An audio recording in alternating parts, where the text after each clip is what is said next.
over all the years that I worked with the now King Mm, and Queen Consort, there were always occasions, whether in the UK or around the world, where people would use a royal event as a platform for protest. And I think I can tell you he and they are completely accustomed to it because they've seen it many times. Don't mm. forget, this is someone who in 1994 had somebody fire a gun in the crowd at him when he was in Australia, as a protest statement rather than as an attempt on his life. But these moments of protest are something that have been with them for many, many years. As we've been hearing this morning, King Charles is continuing his rapid tour around the UK. He was in Scotland yesterday and today heads to Northern Ireland.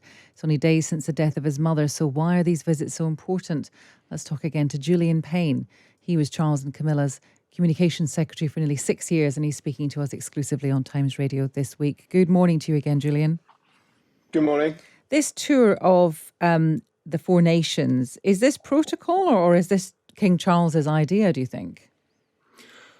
I think that it was very clear from the beginning of the planning of this new reign that it would be extremely important to make sure that the new king could get around the whole of the UK really as quickly as possible. So his visit to Belfast will have been long in the planning, but I know it will have been something which would have been very important to him, as I think your previous guest has said.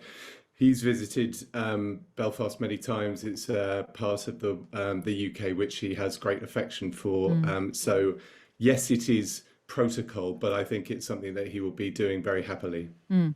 Now, many people have been commenting about how much stamina really King Charles needs at this stage in proceedings because it's a long spell of commitments and travelling and ceremonies, and it's a lot to ask of anyone really. But presumably all this stuff, a bit like the obituaries that broadcasters keep ready for these days, this is stuff that's been pre-planned, and King Charles would have known pretty much exactly what would have been expected of him in the event of Queen Elizabeth's death. Yeah, I mean, the whole of the royal household is run very much along military lines. So these visits which you're seeing, and indeed all of the statecraft which you see unfolding in front of you in this 10-day period, has been a long time in the planning. Naturally, it evolves year on year, but I would travel with a party every other year to all of these places, and we would all just reconnect, look again at the plans, and make sure that they felt again right for the time. So constant evolution was the way that these plans were kept up to date. Um, how else does he keep himself going? You talked yesterday about how he leans very much on his wife, the Queen Consort, of course. But is he someone with high energy levels? Does he nap in the afternoon? Well, I can tell you he is someone who is extremely fit. Although he's 73 years old, I would say he has the sort of energy levels of someone half his age. He's out walking every day whenever he gets the chance. He doesn't eat lunch.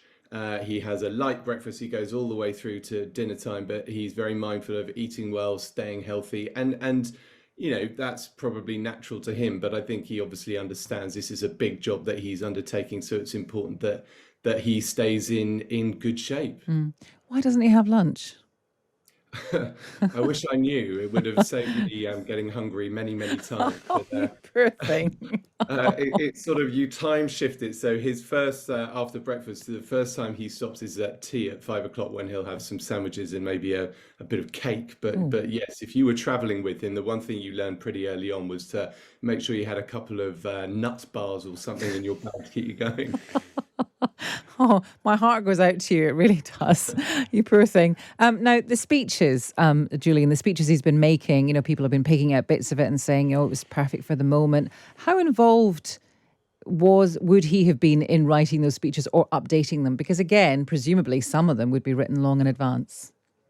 Yeah, I think all of those speeches will have been in some form a long time in the making. But the first thing I would say is that the king loves to write. He's a great communicator, and I absolutely saw his hand throughout those words that we've been hearing over the last 3 or 4 days. So naturally, there will be points that he will be trying to land, and he'll check things with people, but the actual voice in it is very much his own. I wanted to ask you about just all the various, someone can wear this uniform, can't wear this uniform. Just clarify for us why this might be happening, and whether, I suppose, it's fair, really. Prince Harry not allowed to be in military uniform at the vigil tomorrow, but Prince Andrew is allowed as a one-off exception. Yeah, look, I think it's a really good question. You are in that institution faced with challenges of protocol every day, and usually there's a precedent you can fall back on, which is a helpful guide.